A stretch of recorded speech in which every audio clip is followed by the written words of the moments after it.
Ano, iwuijo, en el corazón del lago de Texcoco se alza una ciudad que parece imposible. Tenochtitlan, con sus templos, cubiertos de estuco blanco. Sus calzadas rectas que atraviesan el agua y sus mercados rebosantes de cacao, cumas y jade.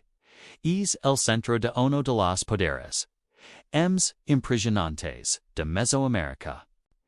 Desde lo alto del templo mayor, el mundo parece ordenado, los tributos llegan puntuales, los egresos regresan victoriosos, y los pueblos sometidos reconoce la supremacía Mexica. Pero la grandeza suele ser una máscara. Bajo la figura solemn de Moctezuma, Xocoyotzin, el huey tlatoani, el gran orador, el imperio proyecta estabilidad. Su palabra, tin peso divino, el intermediario entre los dios, y los hombres, el HQ sostén, el equilibrio cósmico cada ceremonia refuerza su autoridad. Cada sacrificio humano reafirma que el sol seguirá su curso grosso gracias al poder de Tenoch. Uso croso, rusu tilan.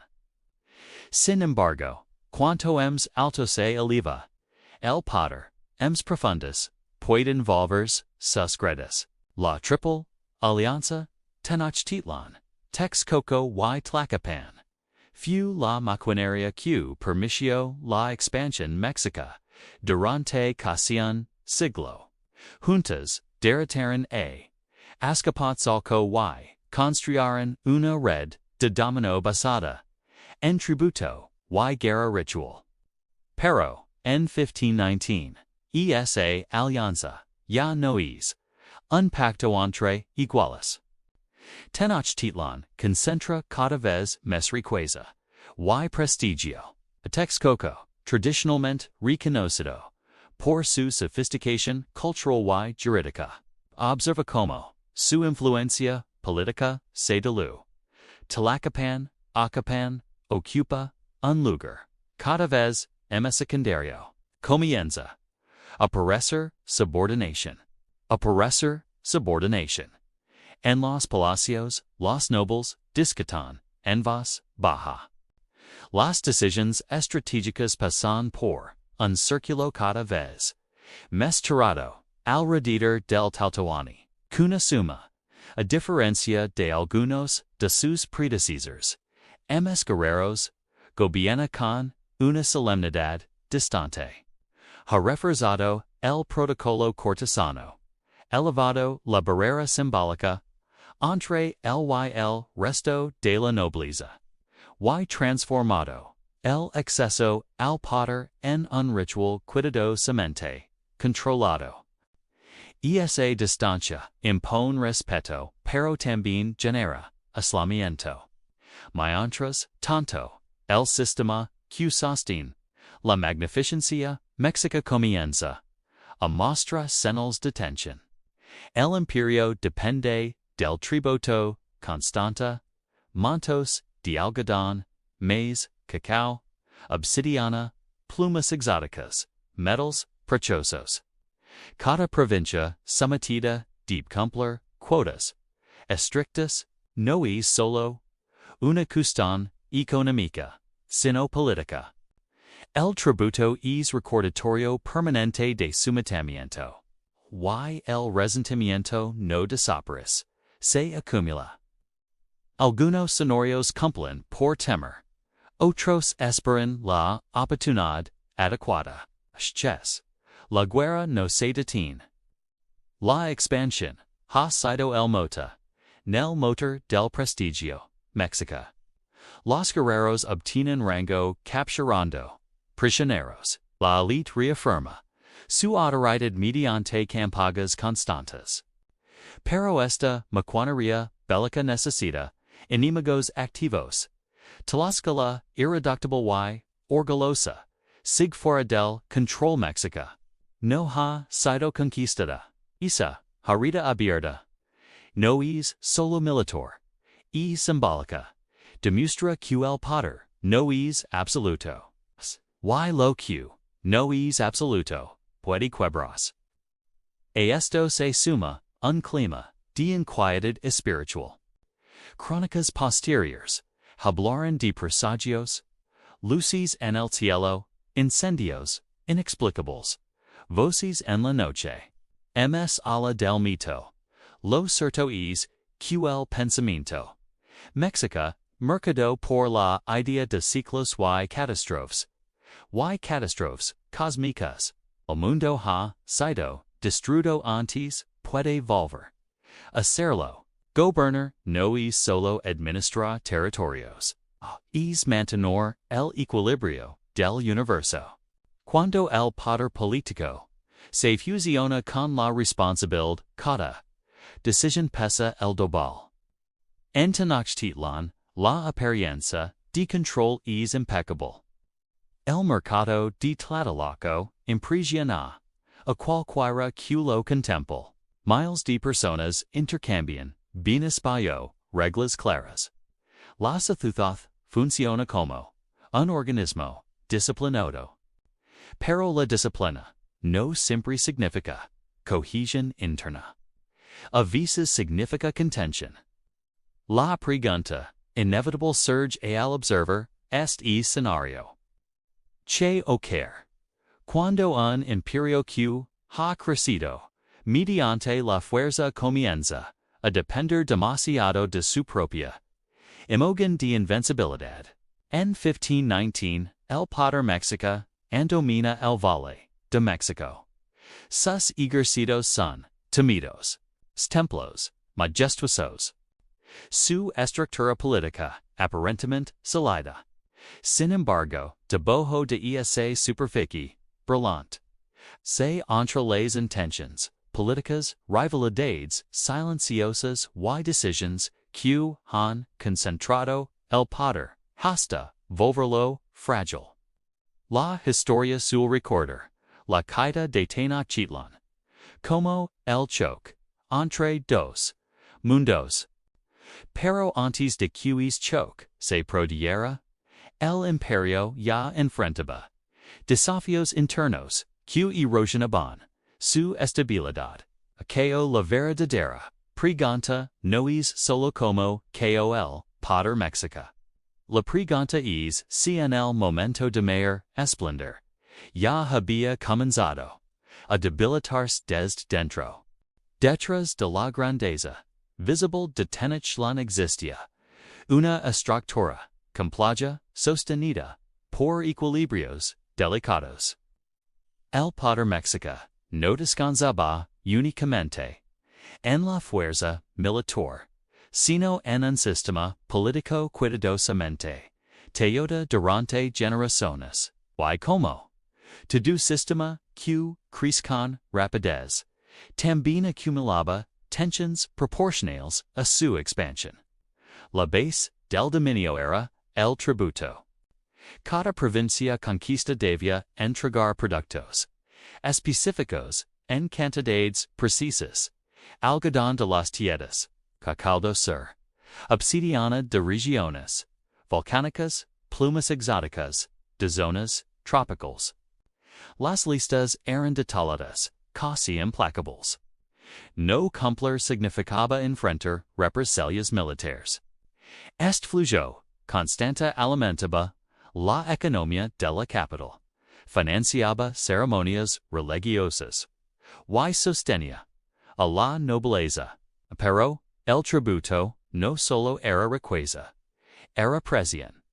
Para los pueblos sometidos, cada cargamento enviado a Tenochtitlan era un recordatorio de subordinación. No todos los territorios eran administrados directamente. Muchos conservaban a sus propios gobernantes, siempre que obedecieron y pagaron. Es modelo permitía eficiencia, pero también dejaba intactas identidades locales y resentimientos latentes. La dominación mexica era efectiva, aunque no siempre profundamente integrata. El Imperio Crecia ems, rapido de lo que podía consolidar, lealtades.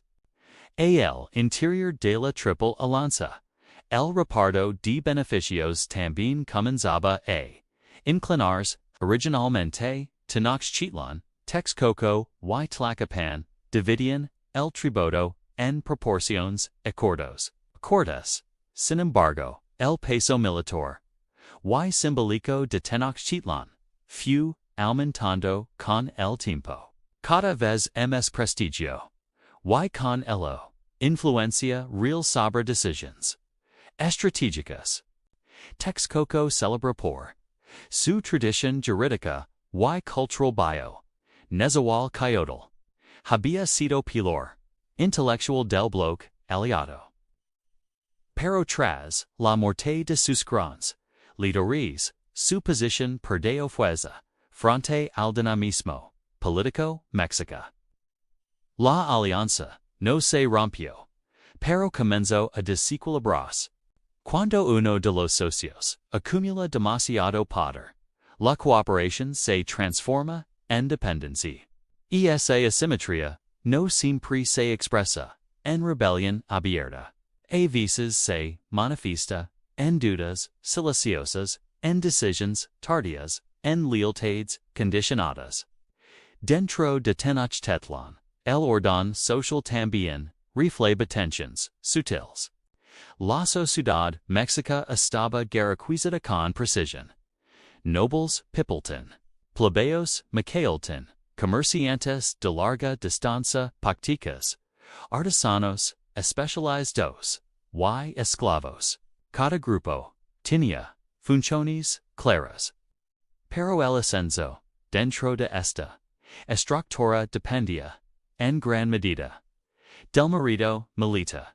La guerra era movilidad social. Y cuando la guerra se convierte en mecanismo estructural, el Estado necesita campañas constantes para sostener expectativas internas. Los jóvenes nobles buscaban capturar prisioneros para ascender en rango. Los guerreros aspiraban a prestigio y recompensas.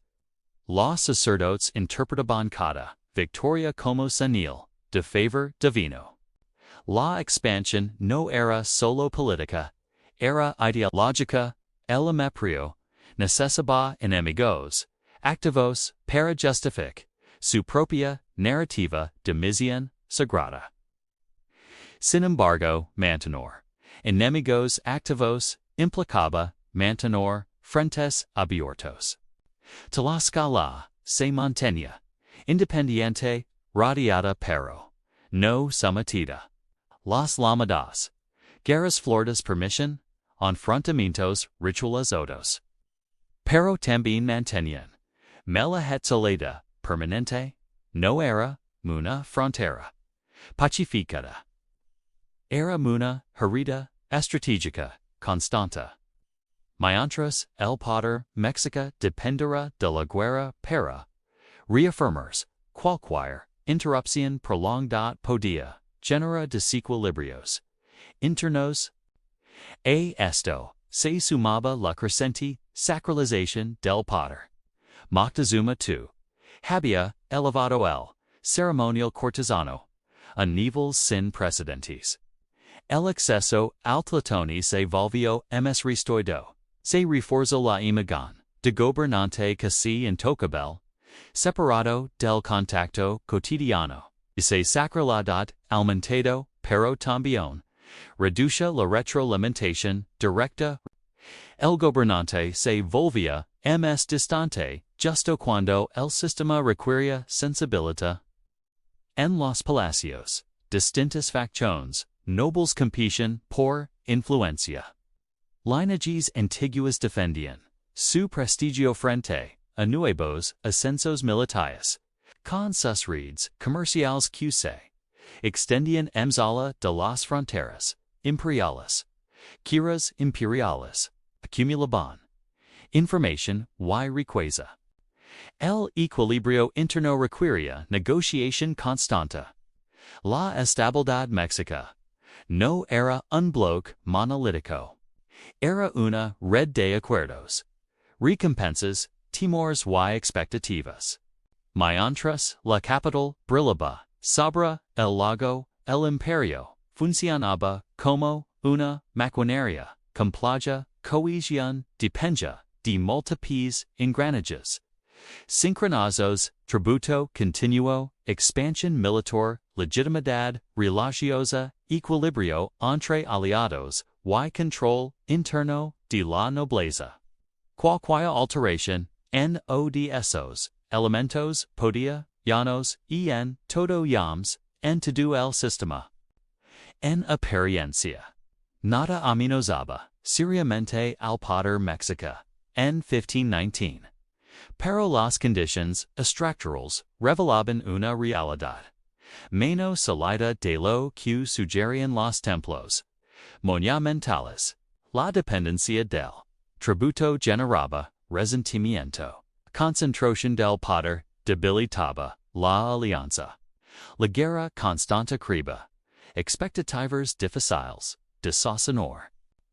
Y la sacralización del gobernante lo aislaba en el momento más delicado. Las gritas no siempre se ven desde fuera. A veces un imperio comienza a debilitarse no por falta de fuerza, sino por exceso de rigidez. Y en el caso Mexica, esa rigidez estaba creciendo justo antes de que el mundo cambiara para siempre. Hola, amante la historia. Hoy vamos a viajar en el tiempo para presenciar uno de los momentos dramáticos de nuestro pasado, caída de Tenochtitlan y el fin del poderoso Imperio Mexica. ¿Listos?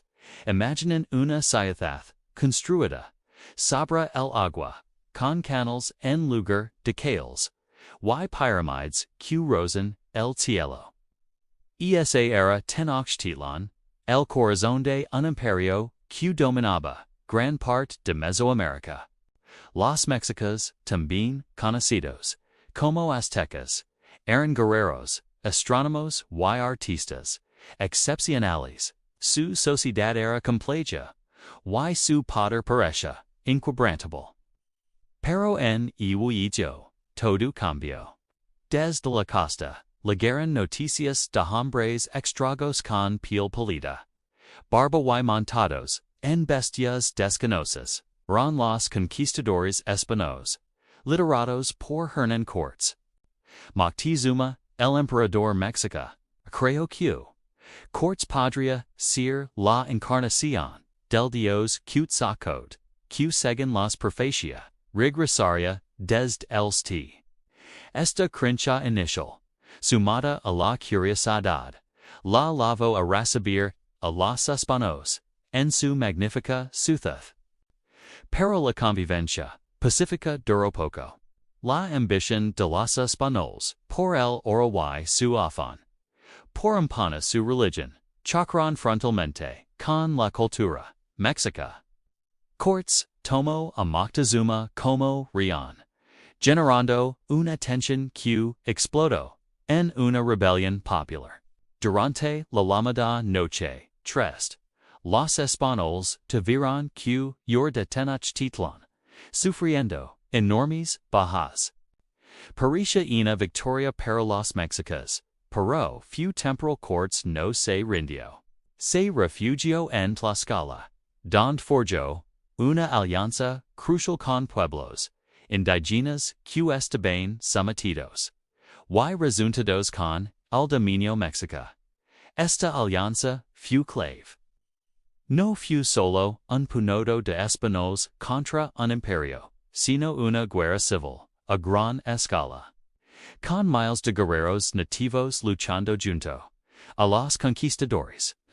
Además de las armas y las alianzas, los españoles trajeron un enemigo invisible y devastador, la viruela. La enfermedad se extendió como la pólvora entre la población indígena, que no tenía defensas, desmando a guerreros y civiles, por igual y debilitando fatalmente la resistencia mexica. Con un ejercicio reforzado y la población de Tenochtitlan, debilitada por la enfermedad, y el hambre, Cortés regresó para el asalto final. Bloquea la ciudad, cortando el suministro de alimentos y agua, tia moxis, los mexicas, liderados por el valente, resistían heroicamente, luciendo calle por calle, casa por casa, casa por casa. Finalmente, el 13 de agosto de 1521, después de un asedio brutal, la gloriosa Tenochtitlan, cayó. Cuauhtémoc fue capturado y la resistencia llegó a su fin. La caída del Imperio Mexica no fue solo una derrota militar, fue el colapso de una civilización y el doloroso nacimiento de una nueva, la del México mestizo que conocemos hoy. Esta historia es compleja, llena de violencia, traición y tragedia. Nos recuerda que los grandes imperios también pueden caer, y que la historia la escriben tanto las espadas como las alianzas y las enfermedades. Chue parte de esta historia te impacta ms. Déjamelo saber en los comentarios. No olvides darle like si te ha gustado y suscribir para no perderte viajes a nuestro increíble pasado. Hasta la próxima. Cuando los navíos aparecieron en las costas del Golfo, el Imperio Mexica no reaccionó con la velocidad de una potencia segura de sí misma, sino con la cautela de un poder que ya arrastraba dudas internas. La llegada de Hernán Cortés no creó las fracturas. Se expuso en Tenochtitlan. Las noticias viajaron primero como rumores, hombres barbados, animales desconocidos, armas que escupían fuego. Los mensajeros cruzaron montañas y lagos hasta llegar al palacio. Moctezuma escuchó los informes en silencio. No respondió con movilización inmediata ni con declaración de guerra. Respondió con diplomacia, regalos y observación. Esa decisión marcaría el punto crítico. En lugar de cerrar fila su proyector, fuerza militar, el tlatoani optó por una estrategia ambigua, enviar obsequios, intentar impresionar, medir intenciones. Desde su perspectiva, evitar una confrontación directa mientras se evaluaba la amenaza podía presa prudente. Pero dentro político Mexica, la prudencia comenzó a percibirse como vacilación. Los guerreros formados en la lógica de la acción decisa observaban con desconcierto. La tradición del imperio se había construido sobre respuestas firmes. Cuando surgía un desafío, se respondía con demostración de fuerzas. La pasividad estratégica no encajaba en el imaginario militar mexica. Al mismo tiempo, los enemigos históricos del imperio detectaron la oportunidad. Tlaxcala que durante décadas había resistido la dominación mexica comprendió que aquellos extranjeros podían alterar el equilibrio regional. Lo que para Tenochtitlan era una amenaza incierta, para otros señoríos era una posibilidad estratégica. Mientras Cortés avanzaba hacia el altiplano, forjaba alianzas con pueblos resentidos por el tributo y las imposiciones mexicas. Cada alianza no solo sumaba guerreros a su causa, restaba cohesión al imperio. El poder mexica, que dependía de la percepción de invulnerabilidad, comenzaba a mostrar fisuras visibles. Cuando los españoles finalmente entraron en Tenochtitlan, la escena fue tan simbólica como peligrosa. Muchísimo recibió a cortes en la gran ciudad, lo aloyó en el corazón mismo del poder. Algunos interpretan el gesto como hospitalidad diplomática, otros como una concesión incomprensible. Permitir la presencia extranjera de la capital fue una decisión que tensó al límite la autoridad del tlatoani. Dentro del palacio la situación se volvió insostenible. Cortes tomó a Moctezuma como reyón, bajo el pretexto de garantizar la seguridad española.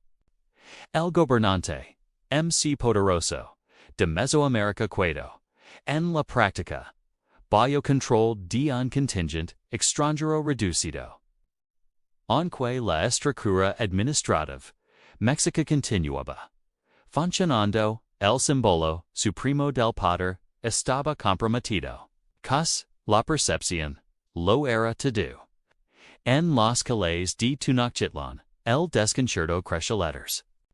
¿Cómo era posible que el huey tlatoani aceptara esa situación?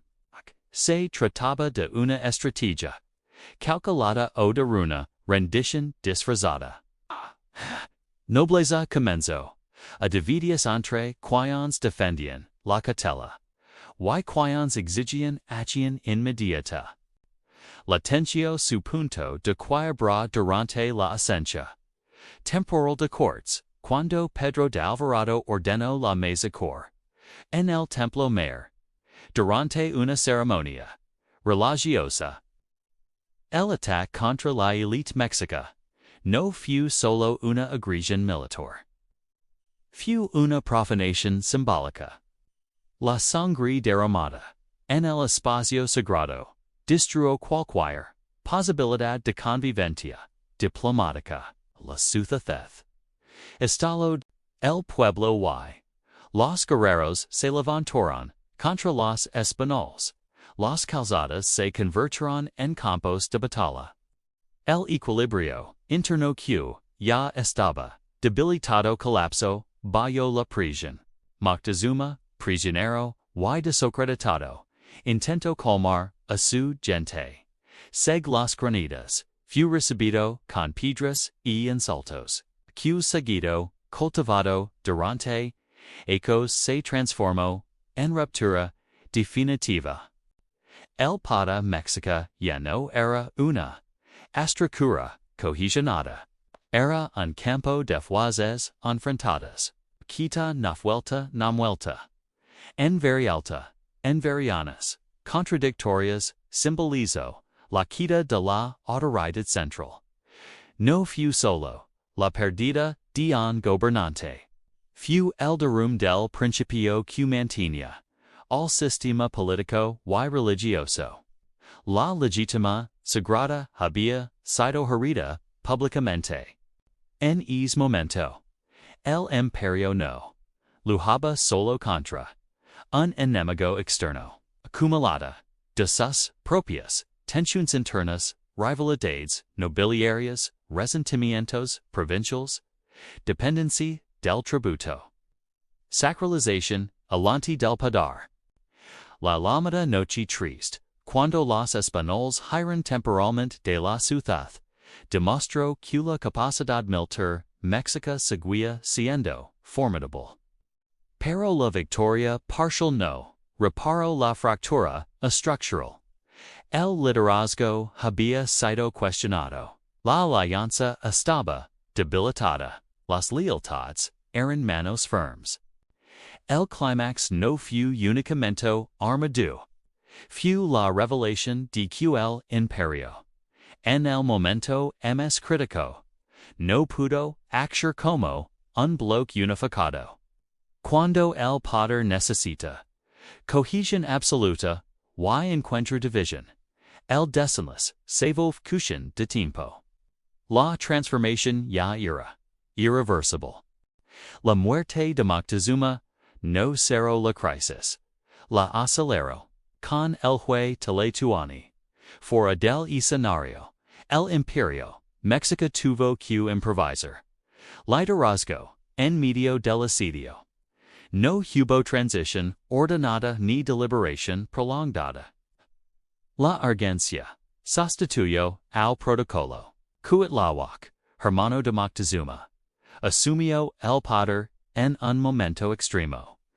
Su perfil era distinto, más cercano al ámbito militar, menos inclinado a la diplomacia ambigua. Bajo su liderazgo, la respuesta fue clara y directa.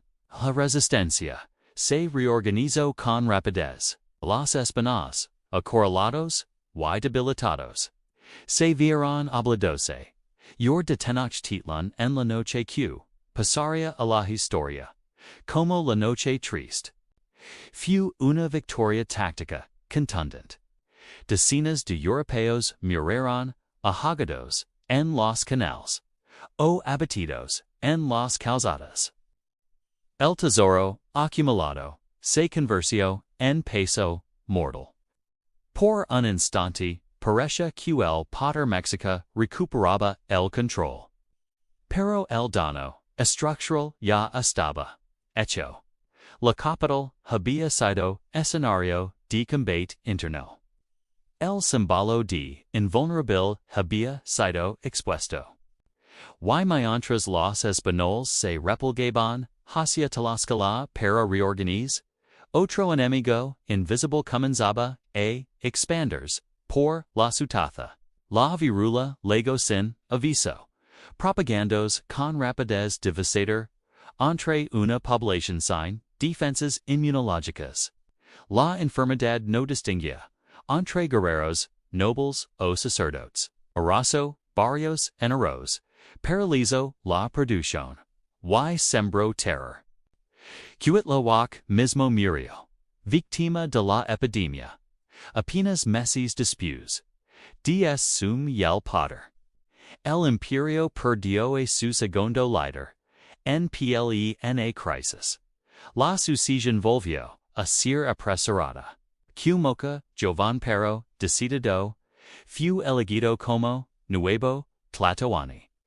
Representaba resistencia, energía y determinación. Sin embargo, heredó una situación limítrofe toda debilitada por enfermedad. Las provincias observed no con cautela, y los españoles reconstruyendo su fuerza con aliados indígenas. La epidemia no solo redujo la población, erosionó la capacidad logística y militar. Las chinampas quedaron desatendidas. Las rutas de abastecimiento se interrumpieron. Coordinación entre barrios se volvió más difícil. El sistema que dependía de organización precisa comenzó a desarticularse. Mientras tanto, Cortés comprendió que la clave no era solo el enfrentamiento directo, sino el aislamiento estratégico. Reforzó alianzas con Tlaxcala y otros pueblos resentidos. Cada contingente indígena que se sumaba a su causa no era un simple refuerzo. Era evidencia del desgaste interno del dominio Mexica. El sitio final de Tenochtitlan fue una guerra de resistencia prolongada. Las calzadas fueron bloqueadas. El acceso al agua potable se vio comprometido.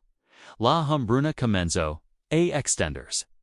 Los defensores luchaban con determinación, pero el cerco era implacable. Cuauhtémoc organizó la defensa con violentas. Los combates en los canales demuestran que el conocimiento del terreno seguía siendo ventaja Mexica. Los canos atacaban con rapidez. Los calles estricas dificultaban el avance enemigo. Sin embargo, la superioridad numérica de las fuerzas aliadas, a Cortés y el impacto acumulado de la enfermedad inclinaron la balanza. El imperio no cayó por falta de courage, cayó por su estructura interna ya no podía sostener una guerra prolongada bajo esas conditions. Las antiguas tensions se manifestaron en la ambigüedad de los Texcoco, Pisa clave de la Triple Alianza, se convirtió en base estratégica para los españoles bajo el liderazgo de Extelexu, rival interno dentro de su propio señorío. Lo que había sido alianza se transformó en fisura de cera, la guerra dejó de ser un conflicto externo. Se convirtió en una reconfiguración del equilibrio regional. El 13 de agosto de 1521, tras meses de asedio, Tenochtitlan cayó. Cuauhtémoc, que capturado cuando intaba reorganiza la resistencia, la ciudad, Antago brillante, sobre el lago, quedó devastada. Templos destruidos, canals obstruidos, barrios arrasados. La caída fue rápida en términos históricos, pero había sido preparada por aquellas detenciones acumuladas, la concentración del poder, la dependencia del tributo, la rivalidad dentro de la Triple Alianza, la sacralización que hilo al gobernante, las decisiones vacilantes en el momento crítico. Todo convergió en es decenas. Las consecuencias inmediatas fueron brutales. El centro político y religioso del mundo mexica desapareció. La élite fue ejecutada, sometida o desplazada. Las estructuras administrativas fueron brutalizadas bajo control espago.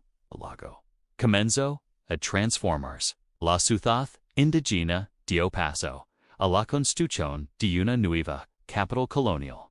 Sin embargo, en sala de la destrucción física, lo que colapsó fue el principio que había sostenido al imperio, la percepción de cohesión absoluta.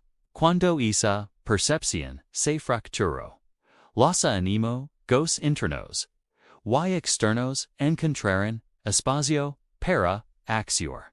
Caída de Tenochtitlan no fue únicamente el triunfo de una expedición extranjera. Fue el resultado de un sistema que, enfrentado a la mayor prueba de su historia, ya no podía funcionar como un bloque unificado. Y en ese colapso, las tensiones internas jugaron un papel tan decisivo como las espadas y los arcabuces. La caída de Tenochtitlan no significó el fin inmediato del mundo mexica, pero su marcó el colapso definitivo de su estructura de poder.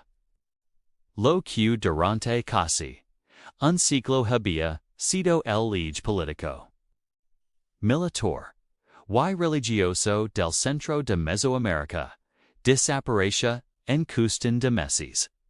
Sin embargo, las verdaderas lecciones de aquella caída no se encuentran solo en la derrota militar, sino en las fracturas internas que la hicieron posible. Con la captura de Cuauhtémoc, terminó la resistencia organizada del antiguo régimen. La élite fue desmantelada, los templos derribados, y sobre las ruinas de la ciudad la costa comenzó a levantarse una nueva capital colonial. Pero la dominación española no reemplazó un sistema vacío, sea, había en las mismas divisiones que habían debilitado al imperio. Muchos señoríos que habían sido tributarios del poder México vieron en la caída una oportunidad para liberarse de una considerable opresiva. A conquista no fue una simple imposición externa, sino una reconfiguración de alianzas internas.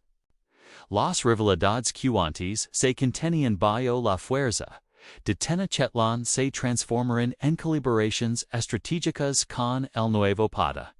El sistema de tributo, base del dominio mexica, few adoptado por los conquistadores. La estructura administrativa indigena no desaparecía de inmediato. Fue utilizada y reorganizada.